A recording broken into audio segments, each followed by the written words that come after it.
Capítulo 5. A Ordem da Fênix. Sua mãe? Minha velha e querida mamãe, confirmou Sirius. Faz um mês que estamos tentando tirá-la daí, mas achamos que ela pôs um feitiço adesivo permanente atrás do quadro. Vamos descer depressa, antes que os outros acordem novamente. Mas o que é que um retrato de sua mãe está fazendo aqui? Perguntou Harry espantado, quando passaram por uma porta do corredor, que dava acesso a uma escada, acompanhados de perto pelos demais. Ninguém lhe contou. Esta era a casa dos meus pais, mas sou o último Black vivo, por isso ela agora é minha. Eu a ofereci a Dumbledore para usar como sede. Acho que foi a única coisa útil que pude fazer até o momento. Harry, que esperou uma recepção mais calorosa, reparou que a voz de Sirius parecia dura e amargurada. Ele acompanhou o padrinho, e ao fim da escada, passaram por uma porta que se abria para a cozinha do porão. Não era menos sombria do que o corredor acima, um aposento cavernoso com paredes de pedra bruta. Quase toda a iluminação vinha de um grande fogão ao fundo.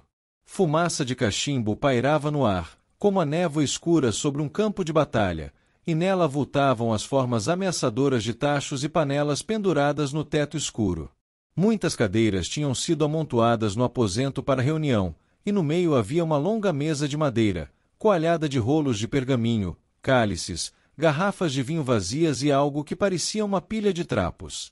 O Sr. Weasley e seu filho mais velho, Guy, estavam conversando em voz baixa com as cabeças juntas a uma ponta da mesa. A Sra. Weasley pigarreou. O marido, um homem magro, óculos com aros de tartaruga e cabelos ruivos que começavam a ralear, olhou para os lados e imediatamente se levantou. Harry! Exclamou o Sr. Weasley, apressando-se a cumprimentar o garoto, cujas mãos apertou com força. Que bom ver você! Por cima do ombro dele, Harry viu Guy, que ainda usava cabelos longos, presos em um rabo de cavalo, enrolar as folhas de pergaminho deixadas sobre a mesa. Boa viagem, Harry? Perguntou Guy, tentando recolher 12 pergaminhos de uma só vez. Então olho tonto não obrigou vocês a passar pela Groenlândia? Ele bem que tentou, respondeu Tonks, se aproximando para ajudar Guy, e logo em seguida, virando uma vela em cima do último rolo. Ah não! Me desculpe. Aqui, querido, disse a Sra. Weasley, exasperada, consertando o pergaminho com o aceno da varinha. No lampejo de luz produzido pelo feitiço, Harry vislumbrou algo que parecia a planta de uma construção. A Sra. Weasley o viu olhar, recolheu com violência a planta da mesa e meteu nos braços sobrecarregados de Guy. Essas coisas deveriam ser retiradas assim que terminam as reuniões, disse com rispidez, antes de se dirigir em grandes passadas a um armário antigo, de onde começou a retirar pratos de jantar. Guy puxou a própria varinha e murmurou, evanesco, ao que os rolos desapareceram. Sente-se, Harry, disse Sirius. Você já conhece Mundungo, não? A coisa que Harry pensou ser uma pilha de trapos, soltou um ronco prolongado, em seguida acordou com estremeção. Alguém falou meu nome? Resmungou Mundungo sonolento. Concordo com Sirius, e ergueu a mão encardida no ar, como se estivesse votando, as pálpebras pesadas e os olhos vermelhos fora de foco. Gina abafou umas risadinhas. A reunião terminou. Dunga, avisou Sirius, enquanto todos se acomodavam ao redor da mesa. Harry chegou. Que? Disse Mundungo, espiando malignamente por entre os cabelos ruivos embaraçados. Não é que chegou mesmo, caramba. Você está bem, Harry? Estou. Mundungo apalpou os bolsos, nervoso, ainda olhando para Harry, e puxou um cachimbo preto recoberto por uma camada de sujeira.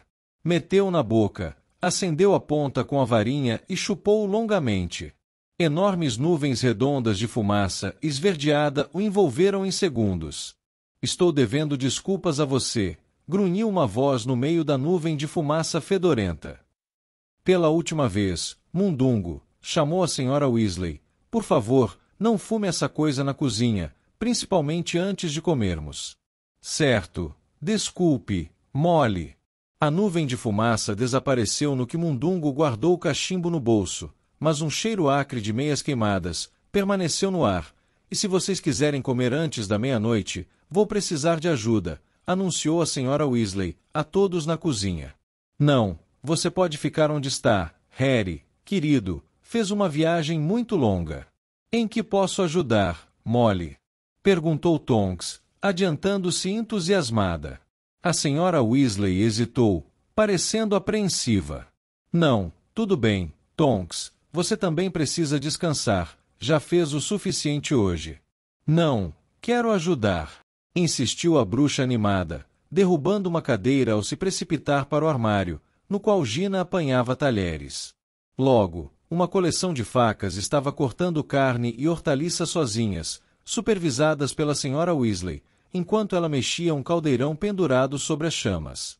Os demais apanhavam, na despensa, pratos, mais cálices e comida.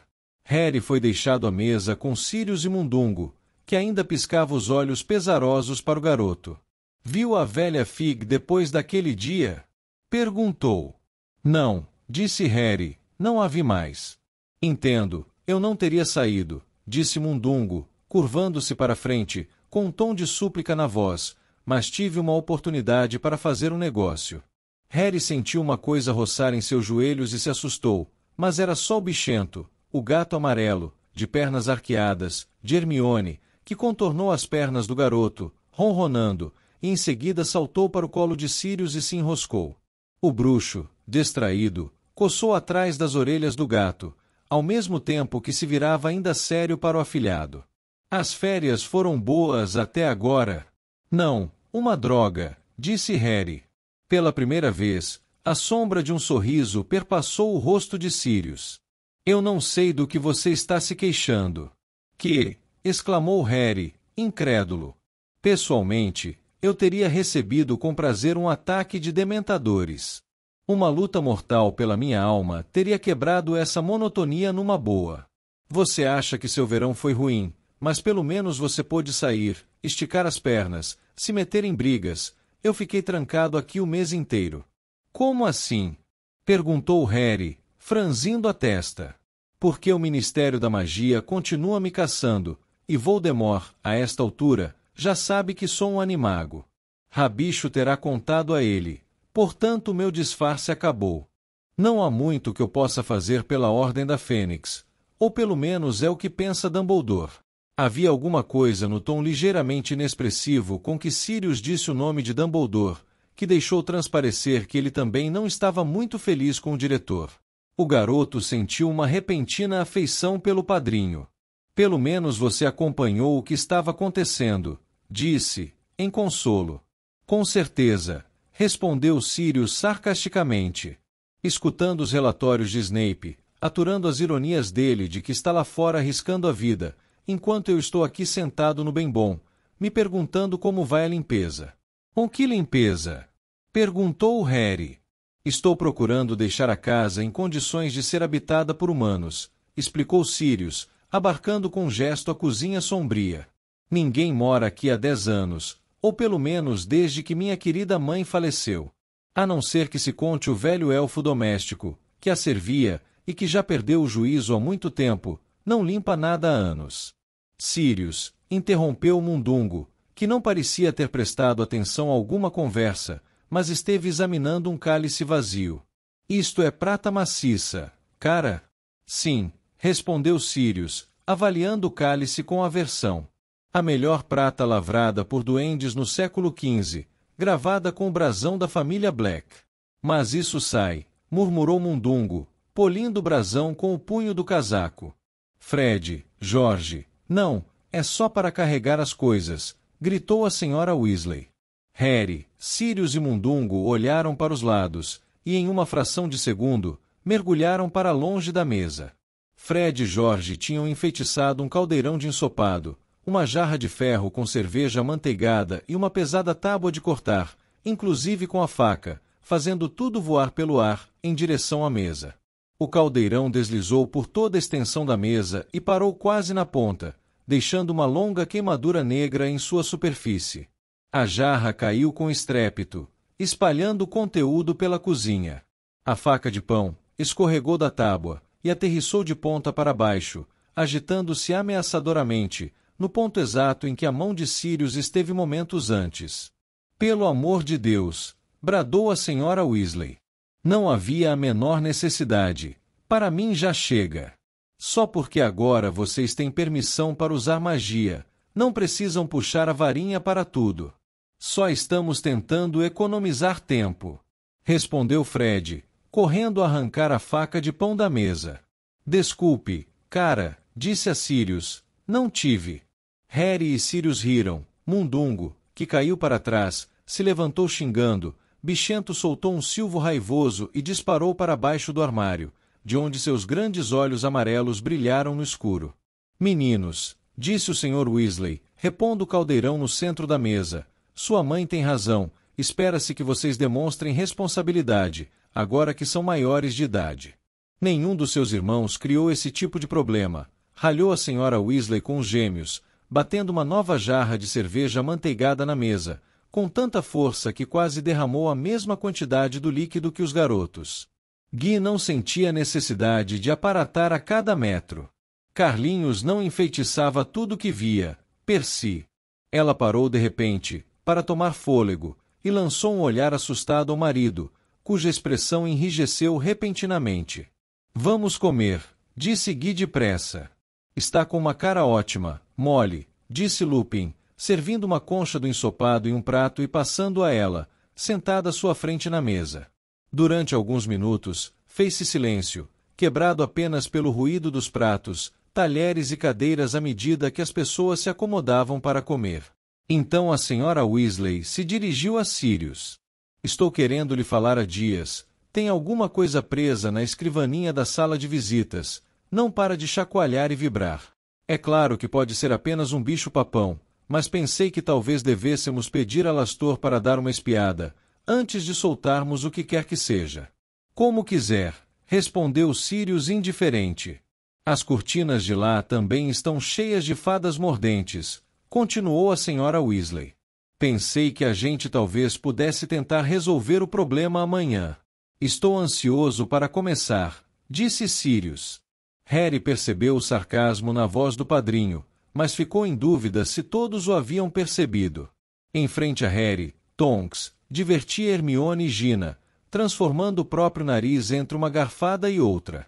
Contraindo os olhos com a mesma expressão de dor que revelou no quarto de Harry, o nariz da bruxa inchou, formando uma espécie de protuberância alongada, que lembrava o nariz do Snape, encolheu e se arredondou como um champignon, e em seguida produziu uma quantidade de pelos em cada narina.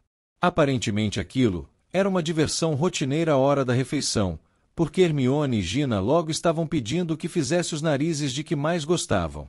Faz aquele que parece um focinho de porco, Tonks. Tonks obedeceu, e Harry, erguendo os olhos, teve a momentânea impressão de que a versão feminina de Duda estava sorrindo para ele do lado oposto da mesa.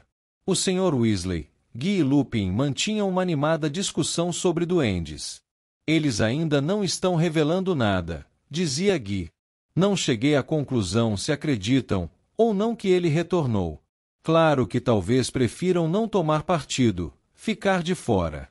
Tenho certeza de que eles nunca se aliariam a você sabe quem, falou o Sr. Weasley, balançando a cabeça. Eles também sofreram perdas. Lembra aquela família de duendes que ele assassinou da outra vez, perto de Nottingham? Acho que tudo depende do que oferecerem aos duendes, comentou Lupin. E não estou falando de ouro. Se oferecerem a liberdade, que vimos negando a eles há séculos, ficarão tentados. Você ainda não teve sorte com o Ragnok, Gui? Ele está se sentindo muito antibruxo no momento, respondeu Gui. Não parou de esbravejar sobre aquela história do Bagman. Acha que o ministério abafou o caso. Os duendes nunca receberam o ouro prometido, sabe? Uma onda de risadas na parte central da mesa abafou as palavras finais de Gui. Os gêmeos, Rony e Mundungo, estavam rolando de rir. Então, engasgou-se Mundungo, as lágrimas escorrendo pelo rosto. Então, se dá para acreditar, ele olha para mim e diz: me diz aqui, Dunga, onde foi que você arranjou todos esses sapos? Porque um filho da mãe foi e afanou os meus. E eu digo: afanou os seus sapos, cara, e agora? Então você vai querer mais alguns.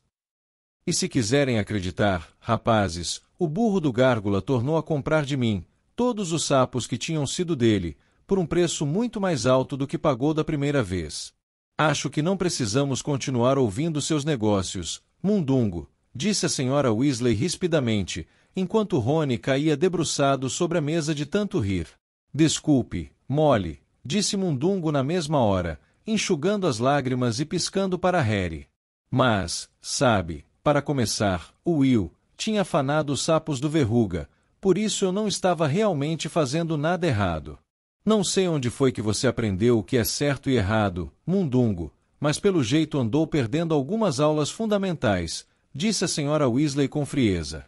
Fred e George enfiaram a cara nos cálices de cerveja amanteigada. George estava com soluço. Por alguma razão, a senhora Weasley lançou um olhar muito feio a Sirius, antes de se levantar para buscar um grande pudim de ruibarbo. Harry virou-se para o padrinho. Molly desaprova o Mundungo, murmurou Sirius. Então como é que ele faz parte da ordem?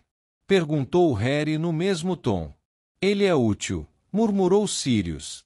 Conhece todos os vigaristas. Bem, é claro que sim, já que é um deles. Mas é também muito leal a Dumbledore, que certa vez o ajudou a sair de um apuro. Compensa ter alguém como Dunga por perto. Ele ouve coisas que não ouvimos. Mas Molly acha que convidá-lo para jantar já é ir longe demais. Não o perdoou por abandonar o serviço em vez de seguir você. 3 porções de pudim de ruibarbo depois, e a cintura dos jeans de Harry começou a apertar demais, o que não era pouca coisa, pois os jeans tinham pertencido a Duda. Quando ele finalmente descansou a colher, tinha havido uma pausa na conversa geral à mesa. O Sr. Weasley se recostou na cadeira, parecendo relaxado e satisfeito. Tonks bocejava abertamente, o nariz agora no feitio normal.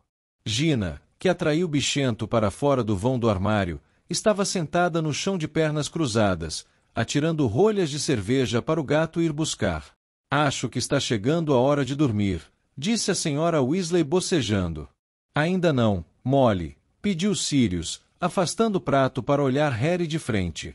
Sabe, estou surpreso com você. Pensei que a primeira coisa que faria ao chegar era perguntar sobre o Voldemort. A atmosfera na sala mudou com a rapidez que Harry associava à chegada de dementadores. Se segundos antes estava sonolenta e descontraída, agora ficou alerta e até tensa. Correu um arrepio pela mesa à menção do nome de Voldemort. Lupin, que ia tomar um gole de vinho, baixou o cálice lentamente, com ar de preocupação. Perguntei, exclamou Harry, indignado. Perguntei a Rony e Hermione, mas eles disseram que não podíamos participar da ordem. Então. E tem toda a razão, disse a senhora Weasley. Vocês são muito jovens. A bruxa se impertigou na cadeira, as mãos fechadas sobre os braços, sem o menor vestígio de sono. Desde quando alguém precisa pertencer à Ordem da Fênix para fazer perguntas? Indagou Sirius. Harry ficou preso naquela casa de trouxas um mês inteiro. Tem o direito de saber o que andou acontecendo. Calma aí, interrompeu George, em voz alta. Por que é que o Harry recebe respostas às perguntas dele? Protestou Fred aborrecido. Faz um mês que tentamos tirar informações de você e não conseguimos absolutamente nada, disse George. Você é jovem demais, não pertence à ordem, disse Fred, com uma voz esganiçada que lembrava estranhamente a da mãe. E Harry não é nem maior de idade.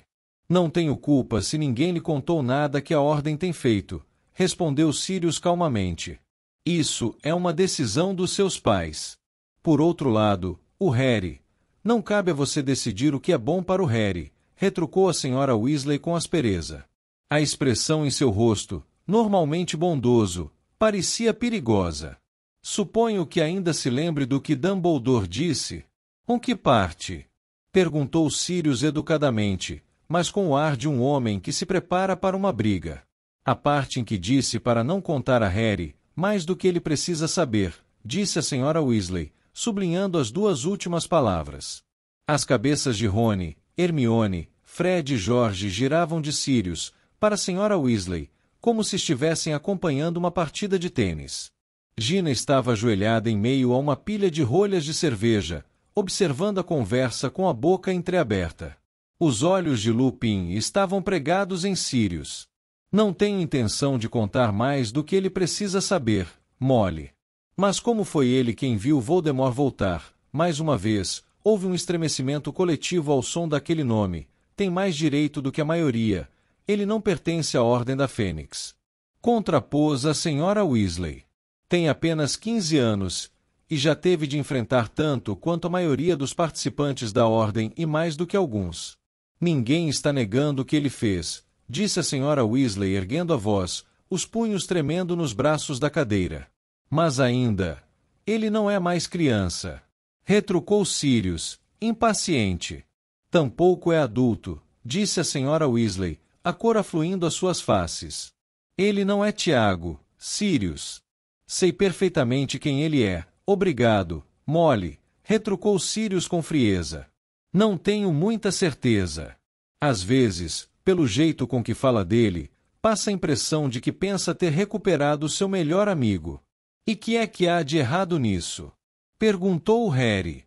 O que há de errado, Harry, é que você não é o seu pai, por mais que se pareça com ele, disse a Sra. Weasley, os olhos ainda fixos em Sirius. Você ainda está na escola, e os adultos responsáveis por você não deveriam esquecer isso. Está dizendo que sou um padrinho irresponsável? Perguntou Sirius, alteando a voz. Estou querendo dizer que é conhecido por agir impulsivamente, Sirius, razão pela qual Dumbledore está sempre lembrando a você para ficar em casa. Vamos deixar as instruções que recebi de Dumbledore fora da conversa. Quer fazer o favor? Disse Sirius quase gritando. Arthur, chamou a Sra. Weasley, zangando-se com o marido. Arthur, venha me apoiar. O Sr. Weasley não falou imediatamente. Tirou os óculos e limpou-os devagar nas vestes, sem olhar para a esposa. Só depois que os recolocou no rosto, começou a responder. Dumbledore sabe que houve uma mudança de posição, Molly. Ele aceita que Harry tenha de ser informado, até certo ponto, agora que está hospedado aqui na sede. Sei, mas há uma diferença entre isso e convidá-lo a perguntar o que quiser.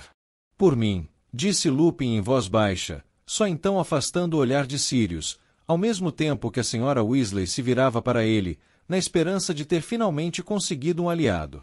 Acho melhor que Harry conheça, por nosso intermédio, os fatos, não todos, Molly, mas o quadro geral, em vez de ouvir uma versão truncada pela boca de outros. Sua expressão era suave, mas Harry teve certeza de que Lupin, pelo menos, sabia que algumas orelhas extensíveis haviam sobrevivido ao expurgo da Sra. Weasley. Bom, começou ela, dando um longo suspiro e olhando ao redor à procura de um apoio que não veio. Bom, estou vendo que vou perder. Mas vou dizer só uma coisa. Dumbledore deve ter tido suas razões para não querer que Harry soubesse demais, e falando como alguém que quer o melhor para Harry. Ele não é seu filho, disse Sirius em voz baixa. É como se fosse, respondeu ela ferozmente. Quem mais ele tem? Tem a mim. Tem, concordou a Sra. Weasley, crispando a boca. O problema é que foi bastante difícil para você cuidar dele enquanto esteve trancafiado em Azkaban, não foi? Sirius começou a se erguer da cadeira. Molly, você não é a única pessoa nesta mesa que se importa com o Harry, disse Lupin secamente. Sirius, sente-se. O lábio inferior da Sra. Weasley estava tremendo. Sirius tornou a se sentar lentamente em sua cadeira, o rosto branco. Acho que devíamos deixar Harry dar a opinião dele sobre o assunto, continuou Lupin. Ele já tem idade para decidir sozinho. Eu quero saber o que está acontecendo, disse o garoto imediatamente. Ele não olhou para a Sra. Weasley. Comoveu-se quando a ouviu dizer que era como se fosse seu filho, mas também estava impaciente com seus mimos exagerados. Sirius tinha razão, ele não era criança. Muito bem, disse a Sra. Weasley, com a voz falhando. Gina, Rony, Hermione, Fred, George, quero vocês fora desta cozinha, agora. Houve um tumulto instantâneo. Somos maiores de idade. Berraram Fred e George juntos. Se Harry pode, por que eu não posso? Gritou Rony. Mamãe, eu quero ouvir, choramingou Gina. Não, bradou a senhora Weasley, pondo-se de pé, os olhos demasiado brilhantes. Proíbo terminantemente. Molly, você não pode impedir Fred e George, disse o Sr. Weasley, cansado. Eles são maiores de idade. Ainda são estudantes. Mas agora são legalmente adultos, disse o Sr. Weasley, com a mesma voz cansada. A senhora Weasley ficou escarlate. Está bem, então, Fred e George podem ficar, mas Rony. De qualquer jeito, Harry vai contar a mim e a Hermione tudo o que disserem, falou o garoto zangado. Não vai, acrescentou, inseguro, procurando os olhos de Harry. Por uma fração de segundo, Harry considerou a possibilidade de responder a Rony, que não lhe contaria uma única palavra, que iria fazê-lo experimentar o que é ser deixado no escuro, para ver se era bom. Mas o impulso maldoso desapareceu quando se encararam. Claro que vou, confirmou Harry. Rony e Hermione abriram largos sorrisos. Ótimo, gritou a senhora Weasley. Ótimo, Gina, cama. Gina não foi em silêncio. Todos a ouviram zangando e brigando com a mãe na subida das escadas, e quando alcançaram o corredor, os gritos de furar os tímpanos da senhora Black vieram se somar ao alvoroço. Lupin correu para o quadro, para restaurar a calma. Somente depois que voltou, fechou a porta da cozinha e retomou seu lugar à mesa, foi que Sirius falou. Muito bem, Harry, que é que você quer saber? O garoto inspirou profundamente e fez a pergunta que o obcecou durante todo o mês anterior. Onde está o Voldemort? Perguntou, não fazendo caso, dos renovados arrepios e caretas à menção daquele nome. O que é que ele está fazendo? Estive tentando assistir ao noticiário dos trouxas, e não houve nada que parecesse coisa dele, nem mortes estranhas nem nada. É que ainda não ocorreram mortes estranhas, respondeu Sirius, pelo menos até onde sabemos, e sabemos muita coisa. Pelo menos mais do que ele pensa que sabemos, acrescentou Lupin. Por que é que parou de matar gente? Perguntou Harry. Ele sabia que Voldemort matou mais de uma vez só no ano anterior. Por que não quer chamar atenção? Respondeu Sirius. Seria arriscado. O retorno não foi bem como ele esperava. Entende? Ele estragou tudo. Ou melhor, você estragou tudo, disse Lupin, com um sorriso de satisfação. Como? Perguntou Harry, perplexo. Você não devia ter sobrevivido, disse Sirius. Ninguém além dos comensais da morte devia saber que ele havia retornado, mas você sobreviveu para contar. E a última pessoa que ele queria que fosse alertada do retorno era Dumbledore, disse Lupin. E você garantiu que ele ficasse sabendo imediatamente. E como foi que isso ajudou? Perguntou Harry. Você está brincando? Perguntou Gui incrédulo. Dumbledore é a única pessoa de quem você sabe quem já teve medo na vida. Graças a você, Dumbledore pôde reconvocar a Ordem da Fênix, 1 hora depois do retorno de Voldemort, disse Sirius. Então é isso que a Ordem esteve fazendo? Perguntou o garoto, olhando as pessoas ao seu redor. Trabalhando com o máximo empenho, para garantir que Voldemort não possa concretizar seus planos, disse Sirius. Como é que vocês sabem quais são os planos dele? Perguntou Harry depressa.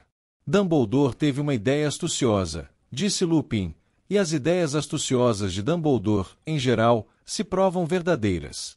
Então que é que Dumbledore imagina que ele esteja planejando? Bom, para começar, Voldemort quer reorganizar o exército, explicou Sirius. No passado, ele teve efetivos enormes sob seu comando, bruxas e bruxos que intimidou ou enfeitiçou para segui-lo, os fiéis comensais da morte, uma grande variedade de criaturas das trevas. Você o ouviu planejando recrutar os gigantes. Bom, este é apenas um dos grupos que ele quer aliciar. Com certeza, ele não vai tentar assumir o Ministério da Magia com meia dúzia de comensais da morte. Então vocês estão tentando impedi-lo de recrutar mais seguidores? Estamos nos esforçando o máximo, disse Lupin. Como?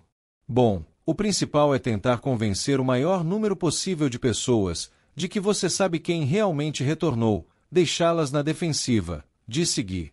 Mas está sendo complicado. Por quê? Por causa da atitude do ministério, esclareceu Tonks. Você viu Cornélio Fudge depois que você sabe quem retornou, Harry. Muito bem, ele não mudou de posição. Continua a se recusar a acreditar que seja verdade. Mas por quê? Perguntou Harry desesperado. Por que é que ele está sendo tão burro? Se Dumbledore, você acabou de pôr o dedo na ferida, disse o Sr. Weasley com um sorriso entre divertido e aborrecido. Dumbledore. Fudge tem medo dele, entende? Acrescentou Tonks com tristeza. Medo de Dumbledore? Repetiu Harry incrédulo. Medo do que está pretendendo, disse o Sr. Weasley. Fudge pensa que Dumbledore está conspirando para derrubá-lo. Acha que Dumbledore quer ser ministro da magia. Mas Dumbledore não quer. Claro que não quer, confirmou o Sr. Weasley. Jamais quis o cargo de ministro, ainda que muita gente quisesse que ele o assumisse quando Emilia Bagnold se aposentou. Mas foi Fudge quem assumiu o poder, e ele jamais esqueceu todo o apoio do povo a Dumbledore, ainda que ele jamais tivesse se candidatado ao cargo. No fundo, Fudge sabe que Dumbledore é muito mais esperto que ele, um bruxo muito mais poderoso, e no início do mandato, Fudge estava sempre pedindo ajuda e conselhos a Dumbledore, falou Lupin. Mas parece que Fudge gostou do poder e se tornou muito mais confiante. Adora ser ministro da magia e conseguiu se convencer de que é o mais inteligente e que Dumbledore está criando confusão simplesmente por criar. Como é que ele pode pensar uma coisa dessas? Perguntou Harry indignado. Como pode pensar que Dumbledore vá simplesmente inventar tudo isso? Que eu vá inventar tudo isso? Porque aceitar que Voldemort retornou significaria ter problemas que o Ministério não precisa enfrentar há quase 14 anos, disse Sirius amargurado. Fudge simplesmente não quer encarar a verdade. É muito mais cômodo se convencer de que Dumbledore está mentindo para desestabilizá-lo. Você está entendendo o problema? Disse Lupin. Enquanto o Ministério insistir que não há nada a temer da parte de Voldemort, é muito difícil convencer as pessoas de que ele retornou. Principalmente se elas, para começar, não querem acreditar nisso. E mais, o Ministério está confiando em que o Profeta Diário não noticie o que chama de campanha de boatos de Dumbledore, e assim sendo, a maior parte da comunidade bruxa não tem a menor consciência de que alguma coisa tenha acontecido, e com isto se torna um alvo fácil para os comensais da morte, se estiverem usando a maldição impérios. Mas vocês estão contando as pessoas, não estão? Perguntou Harry, olhando para todos ao redor. O Sr. Weasley, Sirius, Guy, Mundungo, Lupin e Tonks. Vocês estão informando a todos que ele retornou? Todos riram amarelo. Bom, como todos acham que sou um louco homicida que mata por atacado, e o Ministério está oferecendo uma recompensa de 10.000 galeões pela minha cabeça, não dá para eu sair à rua e começar a distribuir panfletos, dá? Comentou Sirius inquieto. E eu não sou um convidado muito popular na maior parte da nossa comunidade, disse Lupin. É um risco ocupacional ser lobisomem. Tonks e Arthur perderiam o emprego no Ministério se começassem a dar com a língua nos dentes, disse Sirius, e é muito importante para nós ter espiões no Ministério, porque você pode apostar que Voldemort os tem. Mesmo assim, conseguimos convencer algumas pessoas, disse o Sr. Weasley.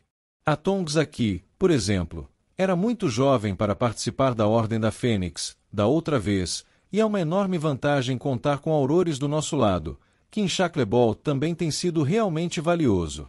É o responsável pela caça aos Sirius, então tem informado ao Ministério que Sirius está no Tibete.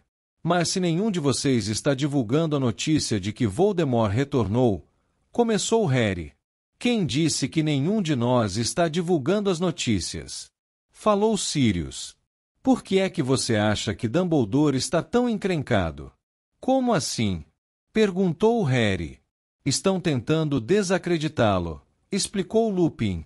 Você não viu o Profeta Diário da semana passada? Noticiaram que a Confederação Internacional de Bruxos votou a dispensa dele da diretoria, porque está ficando velho e incapaz, mas não é verdade. Votaram a favor da dispensa dele, os bruxos funcionários do ministério, depois que ele fez um discurso anunciando o retorno de Voldemort. Ele perdeu o cargo de bruxo-presidente da Suprema Corte dos Bruxos, e estão falando em caçar sua comenda de primeira classe da Ordem de Merlin. Mas Dumbledore diz que não se importa com o que estão fazendo, desde que não tirem o seu retrato do baralho de sapos de chocolate, disse Gui rindo. Não é caso para risos, censurou seu pai com rispidez. Se continuar a desafiar o ministério abertamente, ele pode acabar em Azkaban, e a última coisa que queremos é ver Dumbledore trancafiado. Enquanto você sabe, quem souber que Dumbledore está livre e bem informado do que ele está fazendo, agirá com cautela. Se Dumbledore estiver fora do caminho, bom, você sabe quem terá o campo livre. Mas se Voldemort estiver tentando recrutar mais comensais da morte, logo vazará a notícia de que retornou, não é mesmo? Perguntou Harry desesperado. Voldemort não vai até a casa das pessoas e bate na porta, Harry, ponderou Sirius. Ele prepara arapucas, enfeitiça e chantageia, tem muita prática de agir em segredo. Em todo caso, reunir seguidores é apenas uma das coisas em que está interessado. Ele também tem outros planos, planos que pode pôr em ação discretamente, e por ora, tem se concentrado neles. Que é que ele está querendo conseguir além dos seguidores? Perguntou Harry depressa. Pareceu-lhe ter visto Sirius e Lupin trocarem um brevíssimo olhar, antes do seu padrinho responder. Coisas que ele só pode obter na surdina. Como Harry continuou a fazer cara de intrigado, Sirius explicou, como armas. Uma coisa que não tinha da última vez. Quando era poderoso. Sim. Que tipo de armas? Perguntou Harry. Coisa pior do que a Avada Kedavra. Agora chega. A senhora Weasley falou das sombras a um lado da porta. Harry não notou sua chegada, depois que foi deixar Gina no andar de cima. Tinha os braços cruzados e parecia furiosa. Agora vão dormir, todos vocês, acrescentou, olhando para Fred, George, Rony e Hermione. Você não pode mandar na gente. Começou Fred. Então olhe, rosnou a senhora Weasley. Tremia ligeiramente ao encarar Sirius. Você já deu ao Harry muita informação. Mais um pouco e será melhor convencê-lo a entrar na Ordem da Fênix de vez. Por que não? Perguntou Harry depressa. Entro para a Ordem. Quero entrar, quero lutar. Não. Não foi a senhora Weasley quem falou desta vez, mas Lupin. A Ordem é formada apenas por bruxos de maior idade, explicou ele. Bruxos que já terminaram a escola, acrescentou, quando Fred e George abriram a boca. Há perigos em jogo, de que vocês não têm a menor ideia, nenhum de vocês. Acho que Molly tem razão, Sirius, já contamos o suficiente. Sirius começou a sacudir os ombros, mas não discutiu. A senhora Weasley acenou autoritariamente para os filhos e Hermione. Um a um, eles se levantaram, e Harry, reconhecendo a derrota, os acompanhou.